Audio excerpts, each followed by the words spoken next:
A partir desse momento, você acompanha pela TVA o programa Espaço Cidadão. O tema que foi escolhido hoje pela produção é muito importante: descarte correto de medicamentos. Será que você que está me acompanhando agora procede dessa maneira, procede corretamente?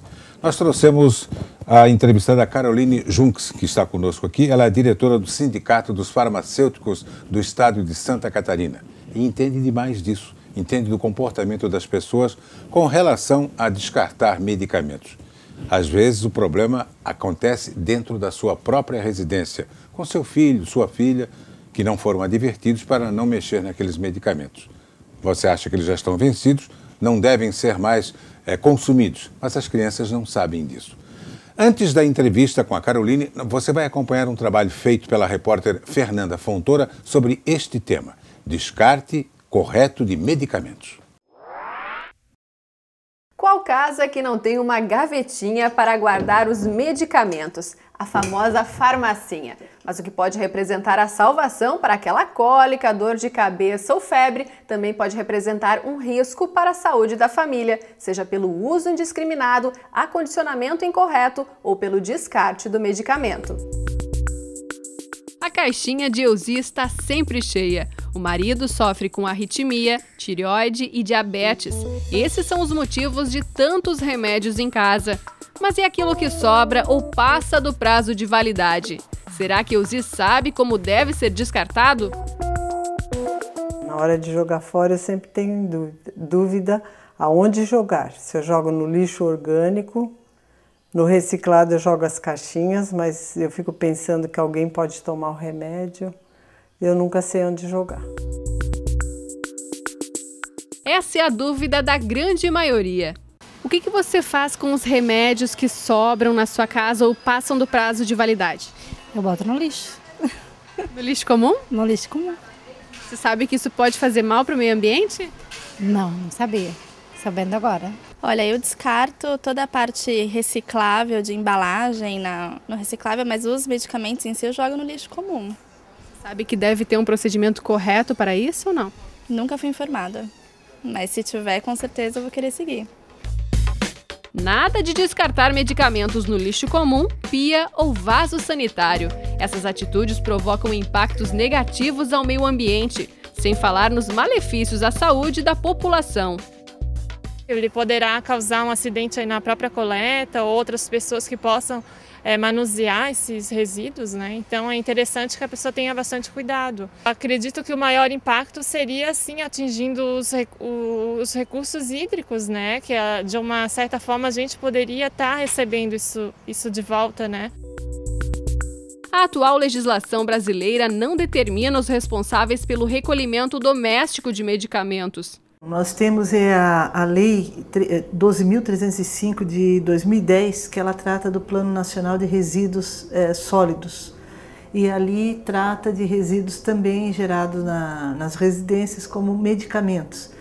Para isso precisa uma regulamentação suplementar que vem da Agência Nacional de Vigilância Sanitária, para que a gente tenha uma normativa aplicável ao Brasil inteiro, orientando a população sobre o descarte de medicamento e dando todo o caminho que esse medicamento descartado no ambiente doméstico deva fazer até um aterro sanitário adequado.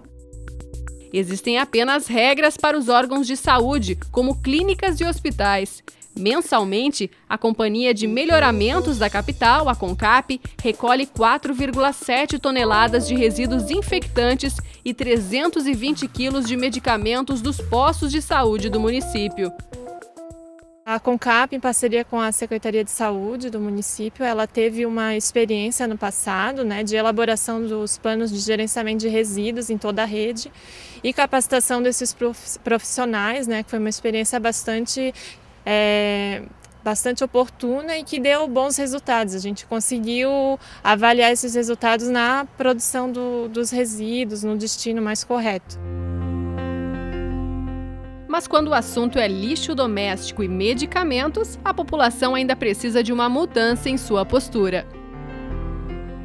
Uma forma de diminuir a quantidade de medicamentos a serem descartados é a compra de remédios fracionados. Comprar apenas o que se vai utilizar, o que evitaria o acúmulo desnecessário dentro de casa. Uma prática que não é muito comum nas farmácias. Muitas vezes a gente não tem a quantidade ideal ali, às vezes passa um pouquinho, mas seria o ideal, assim. As pessoas têm o hábito, sempre levam, tem a farmacinha em casa. Remédios sobrando em casa também favorecem a automedicação, outro grande risco à saúde. Medicamento, a diferença dele para veneno é a dose. Então, não é bom a gente ter estoques daquilo que não vai usar. E não deixar o medicamento vencer. Além do dinheiro estar sendo jogado fora, é um risco que se corre de ser usado errado, e vir a prejudicar ao invés de fazer um benefício. Em algumas cidades do estado, os moradores já têm opção na hora do descarte. Algumas redes de farmácias possuem um esquema especial para inutilizar remédios com data de validade vencida. Um contentor instalado nos estabelecimentos separa comprimidos, remédios líquidos e pastosos e as caixas de embalagens e bulas. Só esta rede já recolheu mais de 1 tonelada de medicamentos desde o início do ano. No começo a gente sempre tem um pouquinho mais de dificuldade, mas hoje a gente já passou de 70 mil unidades recolhidas, 1 tonelada de medicamentos, então aos poucos a gente consegue conscientizar a população. A gente também tem um saquinho descartável que a gente entrega para as pessoas, para elas lembrar de trazer para a farmácia aquele medicamento que está lá guardado já há um tempo, que talvez esteja com a validade vencida, então elas podem utilizar esse saquinho que a gente entrega. Nesta outra loja, houve um crescimento de 88% desde a primeira coleta.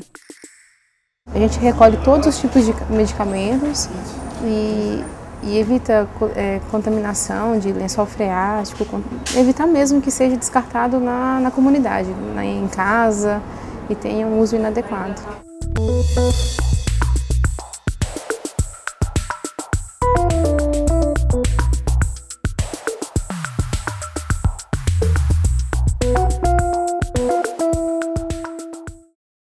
Na matéria que a Fernanda mostrou, tem ali descarte correto. Por que hoje isso não acontece no comportamento de todas as pessoas? Com a experiência que você tem, inclusive como farmacêutica, do próprio sindicato, você é diretora do Sindicato dos Farmacêuticos de Santa Catarina. Por que isso não está conscientizado ainda na cabeça de cada um? Eu acredito que falta um pouco de educação nesse sentido. As pessoas não estão bem esclarecidas a respeito do prejuízo que se causa à natureza e a respeito do descarte inadequado. A gente teve uma moça que falou isso, eu não sabia. Exatamente. Esses medicamentos, quando são destinados para o lixo comum, eles acabam contaminando os lençóis freáticos, acabam contaminando a natureza, e alguns pesquisadores já conseguiram detectar em alguns rios porcentagens de hormônios e de antibióticos que vieram de solos contaminados, que contaminaram a água, né? Então, isso já está detectado, já está comprovado cientificamente o mal que o descarte inadequado faz para a natureza. Sem contar que pode fazer também mal para os próprios manipuladores do lixo, né? Às vezes, alguns medicamentos são acondicionados em vidros, são hormônios, são produtos químicos, né, que têm certa periculosidade e também pode prejudicar os manipuladores do lixo. Mas ainda mais, quando esse lixo ele não chegou a ter um destino adequado, nem o lixo comum, nem o lixo mais adequado, mas ainda está lá na casa do cidadão. Ainda está na casa do usuário do medicamento. Naquela caixinha que a gente encontra coisas, né, antigas, lá a pessoa sempre acha, não, deixa aqui para um dia se precisar. Mas todo medicamento tem uma validade até curta, no máximo de 3 anos. Dificilmente um medicamento tem mais do que esse tempo de validade. Outros, eles têm uma validade que a gente pode lembrar como as de alimento. Depois de aberto, a validade encurta. Exato. Que são os medicamentos líquidos. Os xaropes e muitos que têm bases líquidas, colírios, depois de aberto ele não segue mais o prazo de validade que está no rótulo do medicamento. Agora, não caberia também ao próprio fabricante dar essa informação? Consta na caixa, na bula, mas dificilmente se lê. São as famosas letrinhas. Porque a letrinha é pequenininha, porque está escondidinho lá no meio de um monte de informação. Então, na realidade, assim, precisa mesmo de uma campanha como que está sendo feita agora aqui pelo programa de conscientização do usuário de medicamentos, que há necessidade de um descarte adequado, de um cuidado muito grande com o medicamento que fica em casa. Eu acredito que tem que ter duas atitudes. A primeira é de evitar a sobra, comprar só o necessário, evitar a automedicação, evitar... Mas uma coisa que é comum acontecer é o seguinte, o cidadão se sentiu melhor para o tratamento. Infelizmente, isso é verdade, né? Isso é verdade, é um comportamento que a gente observa. Melhorou assim, um pouquinho? Melhora um pouco, já para de tomar, e daí sobra aquele que está prescrito até para ser tomado e aí, por 10 dias, quando a doença por exemplo. mais forte, né? Exatamente. Muitos medicamentos têm esse mecanismo, né? Eles precisam de um tempo maior de uso. Um exemplo clássico são os antibióticos. Os antibióticos, eles já fazem um efeito logo de início. Então, a pessoa se sente bem lá pelo segundo, terceiro, quinto dia de uso. No entanto, ele está prescrito para ser usado por 21 dias, 15 dias, 10 dias, um tempo muito mais longo do que aquele que a pessoa já se sente bem e ela para de usar no meio do caminho. Esse é um grande erro e um grande problema para a própria saúde, porque ele precisa que os micro-organismos causadores daquela doença sejam totalmente eliminados. E isso leva um certo tempo, né? Às vezes, aquela maior quantidade que está causando os sintomas mais aparentes é eliminada logo no início do tratamento. Mas precisa ser combatido. Mas os pequenininhos das bactérias, dos problemas ainda continuam. E daí exatamente vem o que você disse. Que sobra. Que a sobra... Ela, se for necessário utilizar o mesmo medicamento novamente, não vai ter a mesma quantidade necessária para o tempo de tratamento adequado. Aí ele falha duas vezes. Falha duas vezes, exatamente. E quando sobra? Esse é um grande problema, porque hoje em dia a gente já tem isso apontado pelo Centro de Informações Toxicológicas de todo o Brasil, inclusive o de Santa Catarina, o CIT, que fica aqui na Universidade Federal, que os medicamentos são a principal causa de intoxicação, seguido dos agrotóxicos. Entra ano, sai ano, eles competem entre o primeiro e o segundo lugar da causa número 1 de Tem intoxicação. Vaga cativa ali, então, os dois. Medicamento e agrotóxicos, causas número 1 e 2, sempre ali, né, de intoxicação. E, no caso dos medicamentos, as grandes vítimas são as crianças.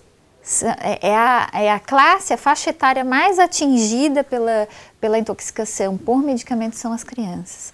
Então, é um engano achar que a gente, por mais que tente esconder os medicamentos numa caixinha, num armário alto, a criança, ainda mais que os medicamentos têm sabor, tem aparência de doce, de bala. Eu né? vou pensar são atrativos. Assim, a mãe tomou, por que eu não posso tomar? E faz bem boa. para ela, vai fazer bem para mim. Exato. A criança é criança, né? Criança... Exatamente. Então você acha que esse é um grande problema ainda do não condicionamento da família, dos adultos, primeiro em acondicionar isso numa área que não permita acesso às crianças? Exatamente. Você acha isso, infelizmente? Isso é muito importante. Hoje em dia, a gente já tem alguns projetos de lei tramitando na Câmara dos Deputados, no sentido de alterar as embalagens para que elas tenham lacres anti-crianças, né, em embalagens especiais, mas ainda assim, mesmo com isso, mesmo assim, ainda não garante. A gente precisa mesmo educar as crianças, as famílias, os usuários de medicamentos a dar um tratamento especial para os medicamentos. Caroline, nós vamos ao intervalo agora e já voltamos. Nós estamos falando hoje sobre medicamento, como descartar esses medicamentos corretamente, evitar os problemas que às vezes acontecem dentro da própria casa da gente. Preste atenção também no segundo bloco. Nós estamos conversando com Caroline Junks, ela é diretora do Sindicato dos Farmacêuticos de Santa Catarina. Comece a pensar nisso e aguarde o segundo bloco.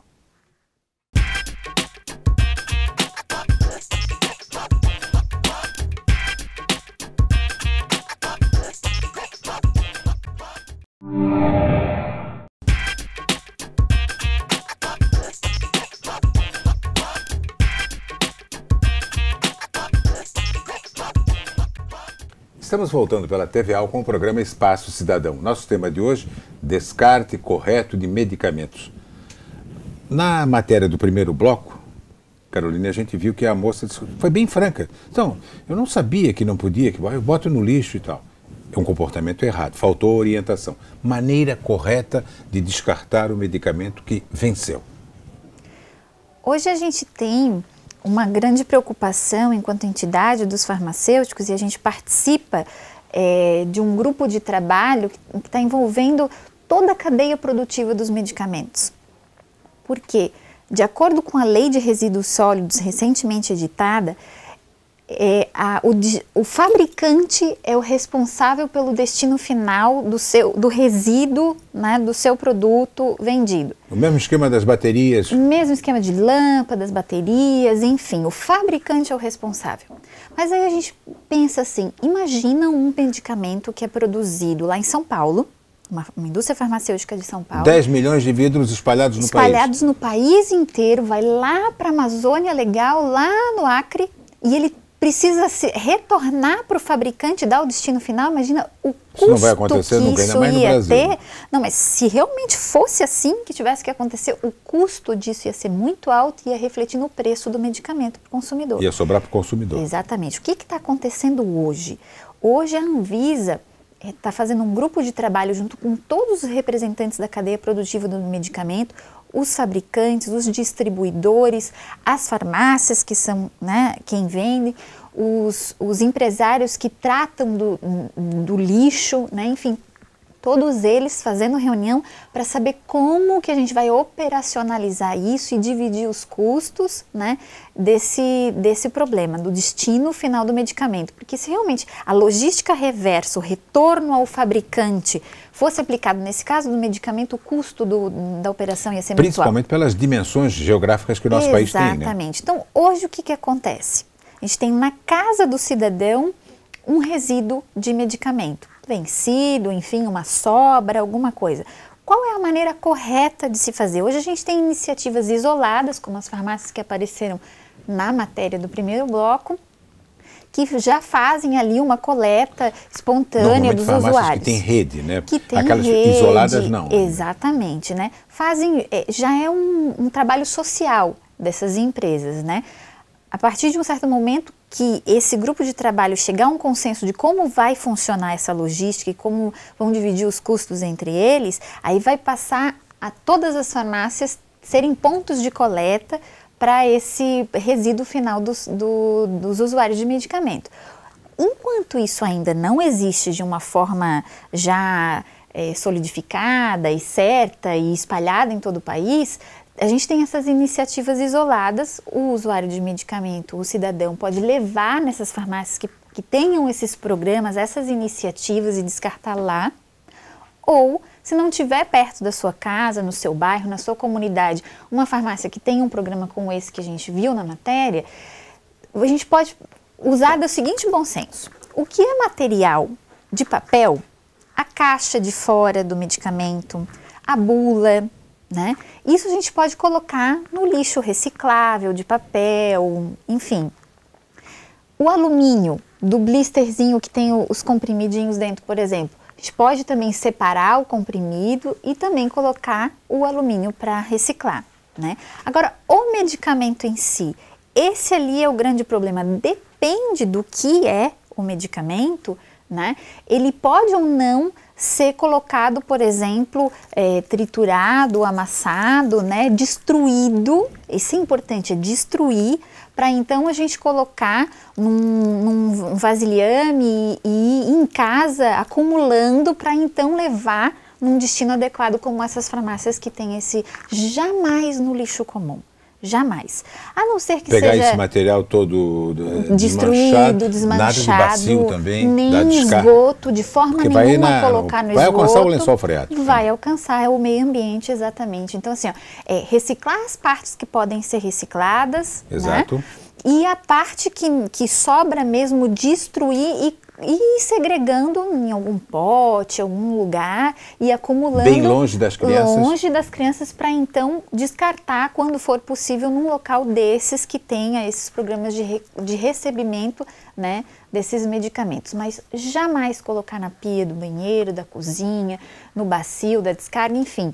E realmente vai atingir e contaminar. Muita gente pensa assim, da seguinte maneira: isso aí é um pozinho, a água leva e desmancha e tal. Vai ter problema. Infelizmente, a maioria dos... Já existem relatos de problemas, né? Já existem estudos que apontam e já dosificaram, inclusive, a presença, né, de quimiostáticos, de produtos de alto impacto para a saúde, né, na água. Nos Estados Unidos tem muito desse estudo, né?